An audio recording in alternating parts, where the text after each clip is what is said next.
টি-20 বিশ্বকাপে পাকিস্তান ভারতের বিপক্ষে না খেললে মোটা অঙ্কের আর্থিক ক্ষতির মুখে পড়বে সম্প্রচারকারী প্রতিষ্ঠান জিওস্টার। সেই ক্ষতি কিছুটা পুষিয়ে নিতে আটকে দেওয়া হবে পাকিস্তানের বার্ষিক রেভিনিউ, এমন খবরে সয়লাভ ভারতের গণমাধ্যম। এবার আইনি পদক্ষেপ নিতে যাচ্ছে ইভেন্ট সম্প্রচারকারী প্রতিষ্ঠান।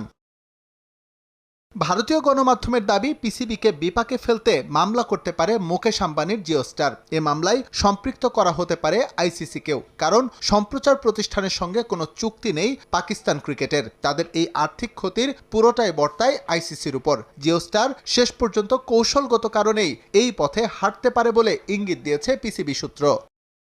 আইসিসি সব ইভেন্টের জন্য সম্প্রচার প্রতিষ্ঠানের সঙ্গে যখন 4 বছরের চুক্তি করে, সেই চুক্তিতে ভারত পাকিস্তান ম্যাচ অন্তর্ভুক্ত ছিল, যার ভিত্তিতে সম্প্রচার প্রতিষ্ঠান আইসিসিকে অর্থ প্রদান করেছে। সুতরাং চুক্তি ভঙ্গ হওয়ায় পিসিবি ও আইসিসিকে আদালতে তোলার অধিকার আছে তাদের। পিসিবিকে আইনি বাধ্যবাধকতায় ফেলতে নানা রকমের কৌশল হাতে নিয়েছে আইসিসি। এখানে অস্ত্র হিসেবে বিশ্ব ক্রিকেট ব্যবহার করছে সম্প্রচারকারী প্রতিষ্ঠানকে। তবে এটা ঠিক সত্যিই যদি পাকিস্তান ভারতের বিপক্ষে ম্যাচ না খেলার পক্ষে অবস্থান ধরে রাখে, তবে আইনি দিক থেকে ব্যাকফুটে চলে যাবে মহসিন নাকভির বোর্ড। ভারতের বিপক্ষে না খেলার বিষয়ে সরকারের নির্দেশ থাকলেও পিসিবি সমস্যায় পড়তে পারে, কারণ তারা নিজেদের ইচ্ছাতেই সব ম্যাচ নিরপেক্ষ ভেন্যুতে খেলছে।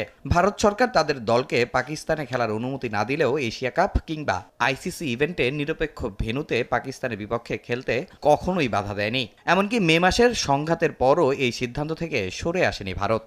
এদিকে আইনি পদক্ষেপ নেওয়ার আগে এখনও সমঝোতার চেষ্টায় আছে আইসিসি। পাকিস্তানকে ভারতের বিপক্ষে ম্যাচ খেলাতে রাজি করাতে আইসিসির ভাইস চেয়ারম্যান ইমরান খাজাকে দায়িত্ব দিয়েছে বিশ্ব ক্রিকেটের নিয়ন্ত্রক সংস্থা। এস এম ইকবাল, সময় সংবাদ।